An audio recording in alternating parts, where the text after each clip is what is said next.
Hello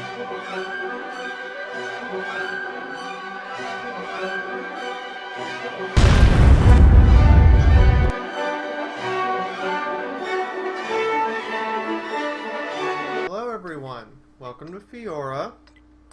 So, I've been asked about these a lot, and I've just been slowly putting it all together. Raw to Increase delayed. Schoolwork and live stream today have delayed it. So instead, you guys are getting something else you asked for. The Japanese heavies. 3 of them, as a matter of fact, at 3 different tiers.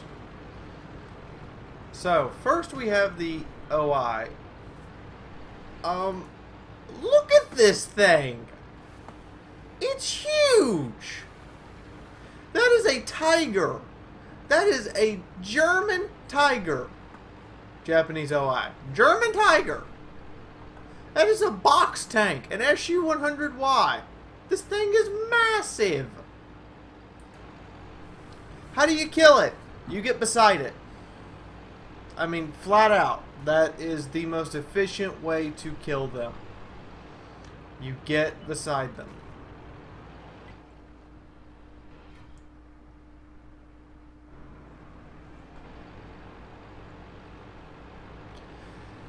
Chris Blade here prefers the 152mm howitzer, or 15 centimeter, I believe it's called. It's basically a 152. So it's a KV2 with the armor of stupid. 150mm of frontal armor. It is sloped frontal armor on the very front. It is slightly inclined on the middle. And again, just like that, the best way to hurt these things is to get beside them. Their side armor is relatively thin compared to their front. Sorry about that. So your best option is to get beside them.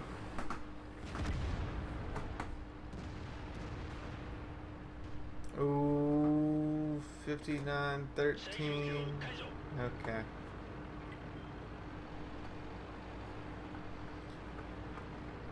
Or to use a really high pin gun on their front armor can work as well. At lower tiers, at higher tiers, it's still gonna be outflank these things. They don't have the best traverse speeds, and it is definitely easier just to get beside them.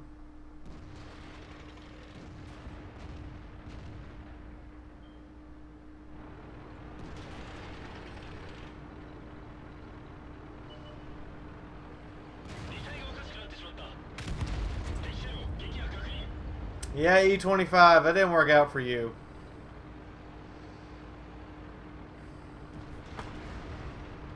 Your best option probably wasn't stopping.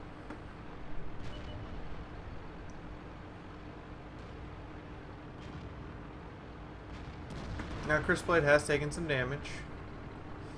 I'm guessing the E25 used APCR to pin his angled front there. I forgot where it pinned. I think it got through the side actually. But I can't see the hole. But this is basically a KV2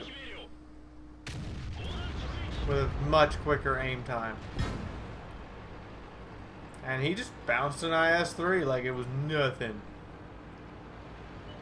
You can get a penetration if you can get a flat angle shot at those turrets, but that means that you're offset. But those frontal turrets have just as much armor as the main front armor.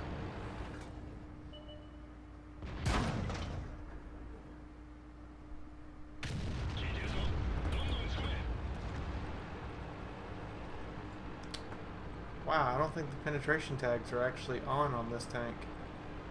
I'm trying to figure out where he got pinned, just so I can show you guys, but there's a pin, there's a bounce.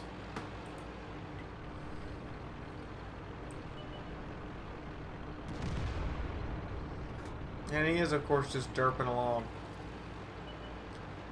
Just like the Japanese mediums, they have a good view range, which means outspotting them Can be problematic if you're not in a light tank or a fast medium.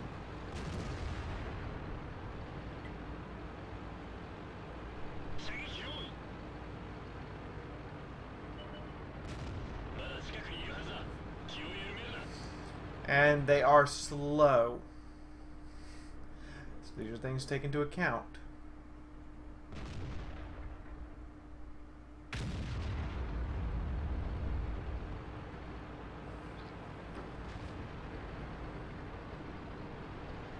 And as you guys are seeing, the OI is not invulnerable. It just takes a higher penetration gun, or you need to get beside it. Oh, there's one of those. Yeah. See what I mean? You get beside it, you can penetrate easily. Trying to take it on from the front, the mighty German 88mm didn't even go through. Now this back up here is only slightly inclined. I think it comes out to something like 170mm, so you can punch this if you can get a flat angle shot at it, which is where I think he was getting penetrated.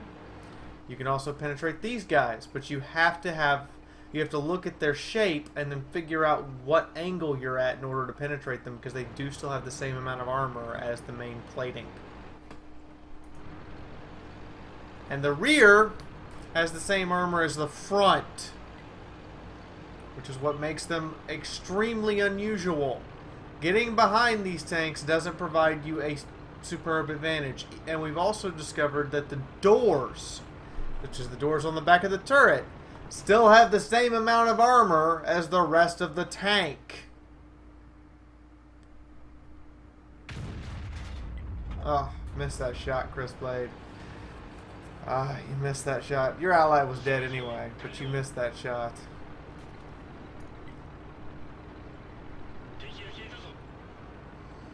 Now this thing does have a long reload time with the 150cm. There's a 100cm gun that basically functions like a 105, just with a little less damage, and definitely has the penetration to back it up.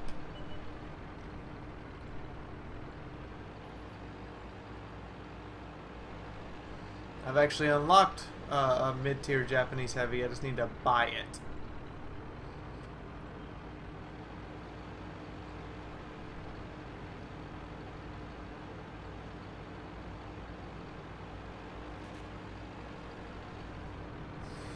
There is another defect with these tanks, though. They have a high crew count.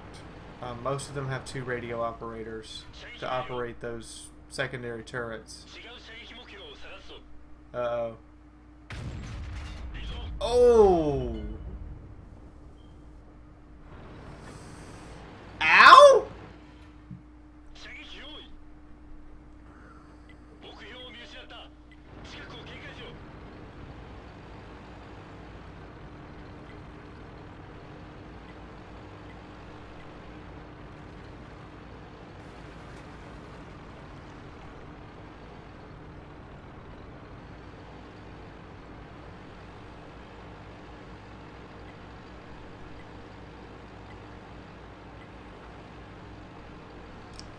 Now, this match is coming down to the IS-3 and Chris Blade's OI.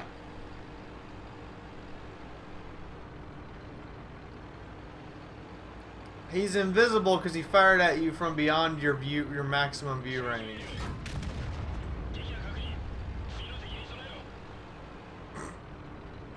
Yeah, that ain't gonna work.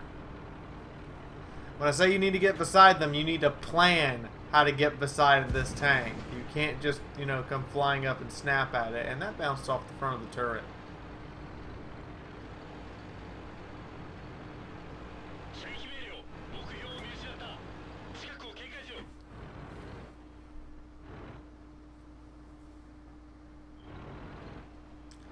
Wow, Chiri. Wow. That's pretty racist.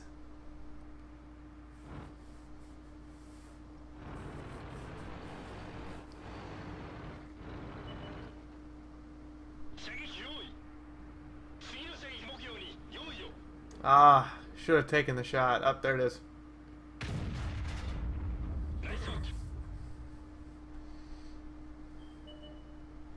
Uh-oh. Oh. T-32 fires at the OI and bounces. That's a 198 penetration round. Just denied.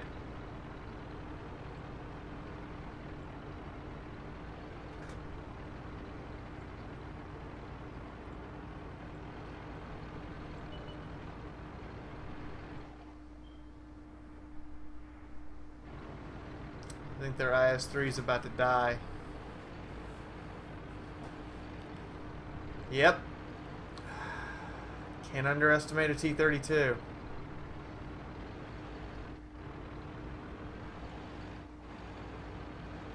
Chris Blade decides he's going to wait him out. See how this works out for him.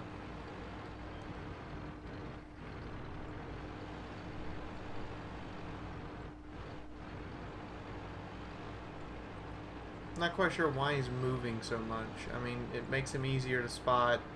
And these Japanese heavies do not have good camouflage ratings. They really don't. As you can see, he got spotted from 400 meters last time. But it does have a KV-2S gun. Surprise! That aims really quick because the tank doesn't go very fast. It doesn't actually get its aim circle to go very high. Now the IS-3 is calling this a draw.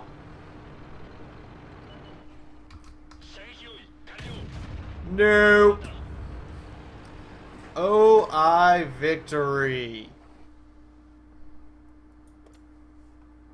So we're going to take a look at another Japanese heavies. We're working our way up the line here, just so you guys realize. So the next Japanese heavy that has been sent in to me, and I will take any other of these Japanese heavy replays you guys get that are exceptionally good. Now, something about all of these replays is don't expect the guys to get a lot of direct hits. The Japanese guns are slow loading. Something to factor in when you're challenging these tanks is that they take a while to reload. I think IS-3s reload faster. So here we have Vlad the Poker in his Oni Tier 7 Japanese heavy tank. Now, I'm going to tell you something about this tank right now. This hatch is not a weak point. This machine gun nest is not a weak point. This hatch is not a weak point. These are not weak points. The weak point on the front of this tank is this little bitty commander's hatch. That's it. Even this lower plate is pretty strong. The only true option you have when fighting this tank is to get this very weak side armor. It's flat, there's no skirts, the tracks are relatively thin, you just need to get beside them. I know that's not the best advice that you can possibly have. I know that flanking is not easy for some tanks, but the best way to fight this thing is to get beside it. Or to catch its drive wheel. By catch its drive wheel, I mean when he comes out and angles the front of his tank, assuming, there we go. You see this front wheel? Shoot through it, because that counts as side armor. Now, like I said, they are not the fastest firing vehicles. But by God, is their frontal armor strong and near invulnerable.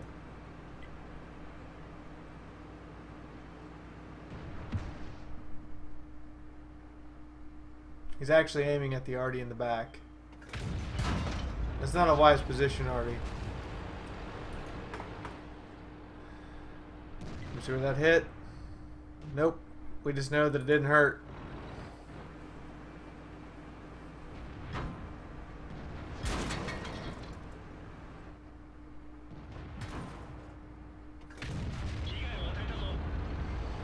Just smacking away.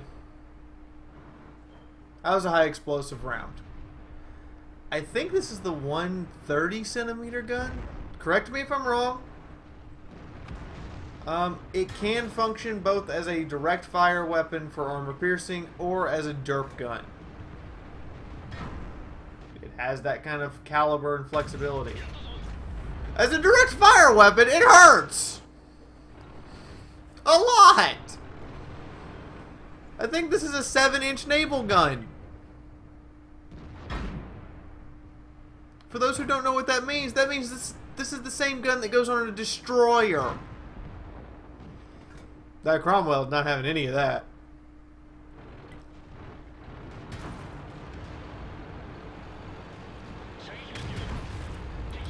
Oh yeah, by the way, it's not very fast. It's only doing 20. So its aim circle doesn't get very big.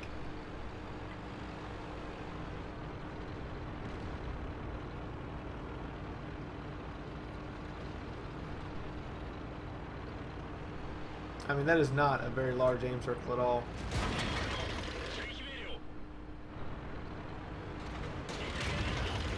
And they're really heavy. Heavy enough to do this to a Lux.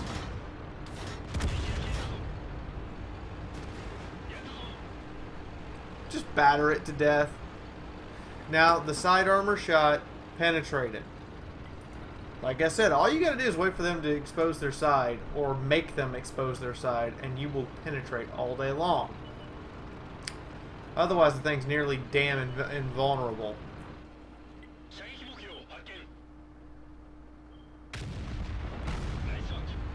You got very lucky there, Vlad, because a side shot from an arty can actually penetrate the tank. Front shot has no chance in hell, but the side shot can actually penetrate. Now his rear armor is just as strong as his front, so shooting him in the rear might not be the best idea. Now it is a flat rear surface to shoot at. Hellcat did shoot his drive wheel, but it didn't actually hurt him. High angle shot. Sorry, Hell Kitty.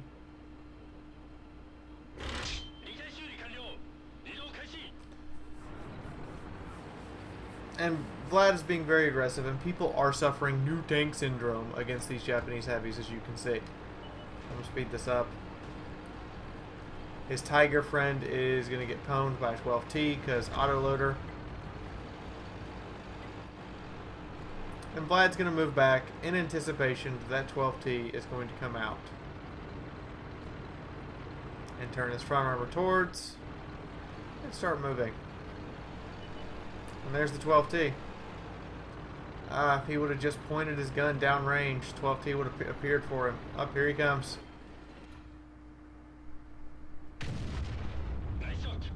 Very high velocity, high explosive, by the way. Ooh, nice 6-kill game, Vlad. Now I have one more match for you guys. And this, guys, is the match. What do I mean by that? Type 4 heavy inbound 14 centimeter or 8-inch naval cannon. It's not quite as big as the 12-inch gun on the 183 or the 15 cm on the E100, but it'll leave a dent in you.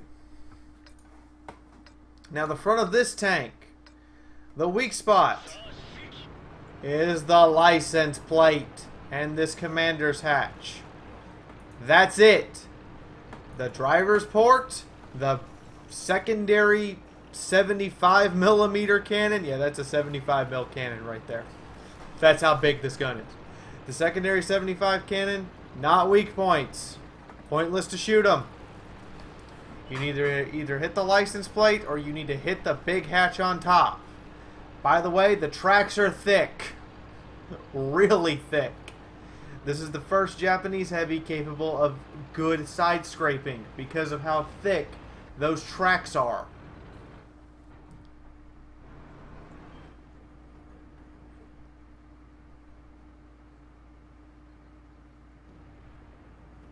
Oh yeah, and the gold ammunition for this is AP. It hurts. And because the gold ammunition for this is AP, the velocity doesn't change. Hello, Waffle. Yeah, not happening. You're burning. Now, it does still have, like, I think a 15-something second reload. It's just short of the E100's reload. It has a comparable DPM to the E100, which is relatively low. Because the E100 only fires 4 shots a minute, and that counts the shot that you have loaded. So factoring in aim time, time to get in position and everything, the maximum you can do with an E100 is 4 rounds a minute, or 3,000 damage. That's assuming they all penetrate. This does have a higher penetration than the E100's big, massive slug cannon.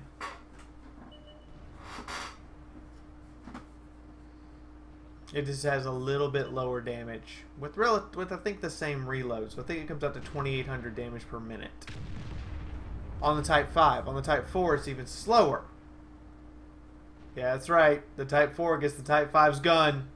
This ain't no E75 stuff with the 128. This is the same gun that goes on the Tier 10. Yeah, not happening, Lore.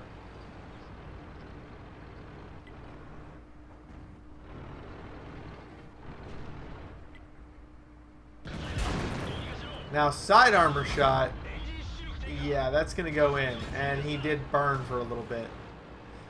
But he repaid the E75 in kind. I also want you to note this is the only Tier 9 tank to have more than 2,000 hit points. Ooh, Waffle. This thing is relatively high velocity, Waffle. Yeah. Tries to hit the commander's hatch, doesn't get a flat-on shot, doesn't go in. Bounces another shell.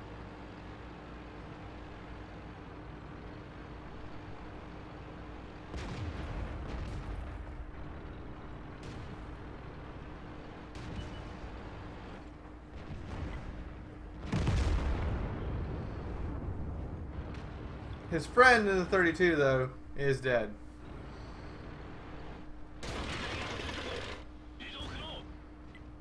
The heck shot him? Even I didn't see that. Something's breaking his track. Oh.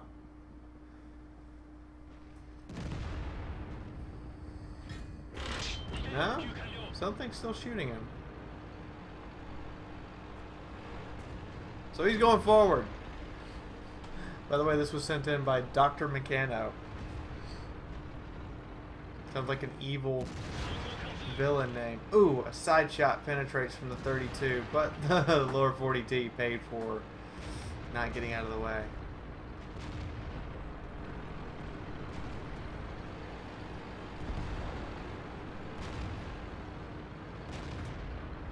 Now this thing is huge, so it is hard to maneuver, as you can see him trying to get off that house. But it hurts when it hits you!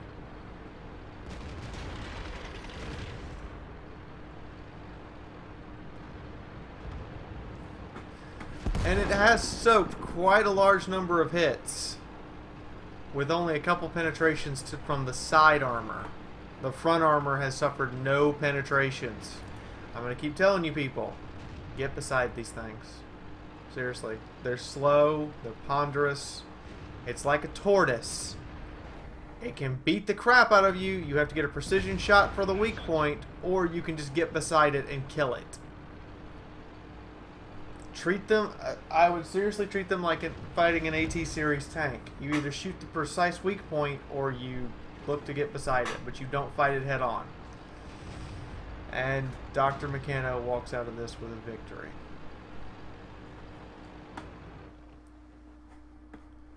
So, that is our 3 triple feature Japanese heavy tank replay. As I load up 2 things for you guys. One is Watt Labs and one is YouTube. I already have the Watt Replays section loaded. So first, so at the end of these videos, I like to take a look at several things. So first is channel status, 1208. I didn't gain anything or lose anybody at the end of the, well, Net gain is 0 at the end of the day. Lost a couple people, gained a couple people, but it's just a little frustrating today, I guess. However, win 8 for the day is 3154. Not doing bad. Yeah, okay, fine, I'm doing well. I had a good day, I gotta say. So that was the live stream, which you guys can go look at. There's 2 separate video sections apparently because my internet was having an issue. Hopefully it won't have it in the future, because it did cost me one match that was going relatively well, and then suddenly you lag and your internet shut off for a second, and now you're in front of all the enemy guns because the last thing you did was hold forward. Crap. So the OI first. It's a first class mastery badge. No other real big medals. 2800 damage in a tier 8 match with 5 kills. It's a Japanese KV2 with armor. 5 shots bounced, and all 5 shots that bounced were from higher tier tanks. 34,000 credits in the pocket and 2,179 experience points total. Yeah, this is a KV2 with armor. Next battle, the Oni, scoring a second class mastery badge, but getting a steel wall, high caliber, and top gun. People are doing amazingly well in this vehicle. 3,200 damage dealt, 6 kills. Man. Only needed to fire 8 shots to do all that damage, by the way. 18 hits received, 16 of them did nothing. And with non-premium, Vlad walks out with 21,000 credits. He didn't have to fire any premium ammunition. And 1,360 experience points. Last match. Type 4 Heavy. The only award here is Steel Wall. And a second class badge. But it did 3,300 damage. 2 kills. Something to rally about. 6 shots fired. All 6 penetrated. Yeah. Careful. 4,000. Twice its hit points blocked by armor. Can't argue with that. That's the big reason this replay made it, was the twice its hit points blocked by armor. 37,000 credits to walk home with, and 1,609 experience points. These are some decent tanks as far as armor and firepower goes. Mobility, that's where you can beat them. You have to fight them smart. Figure out how to get beside them. Treat them, like I said, treat them like fighting an AT series tank, because once you get beside it, it really can't fight back, and you will penetrate every time. So treat it like you're fighting an AT series tank. Think about how you're going to outflank these Japanese heavies. So that's going to be everything for right now. I hope you guys have enjoyed these videos. Please like and share. Like I said, from now on, it's mostly been you guys growing the channel, not me. And I need all the help I can get, guys. So make sure, if you like the video, hit the like button and share this on Facebook. Get the word out. I did fan platoons today. I also did some mentoring today. I hope to see you guys on Wednesday's live stream. Please check out these other heavy tank videos. And check out the patronage page. I asked you guys to donate $1. You don't have to. It's less than the cost of a 20-ounce Coke nowadays. It's up to you. In the meantime, this is Fiaura officially signing out for right now, and I will see you guys in the next video. Bye-bye, guys. 100 meters away. Look at this. This thing is tiny. How do you fit 3 people in here?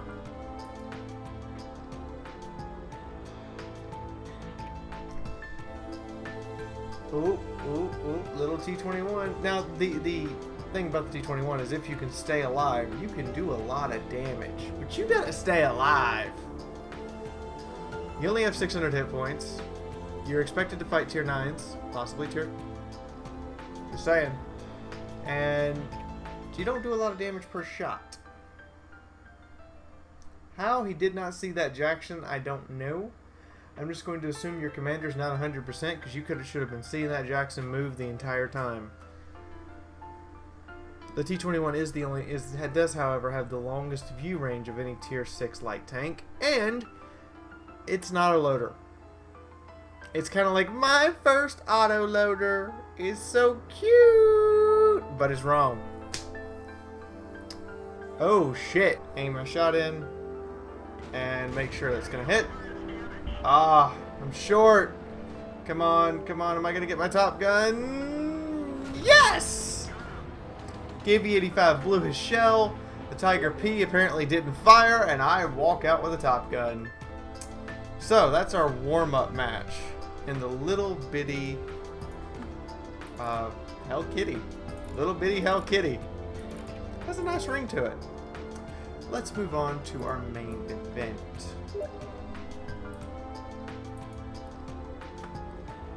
Our main event being, well, I guess Star Tank, of course.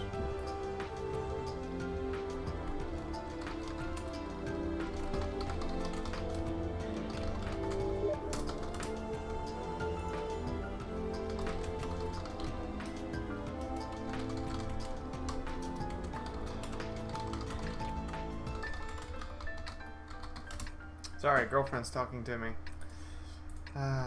Always gotta have that little bit of human touch.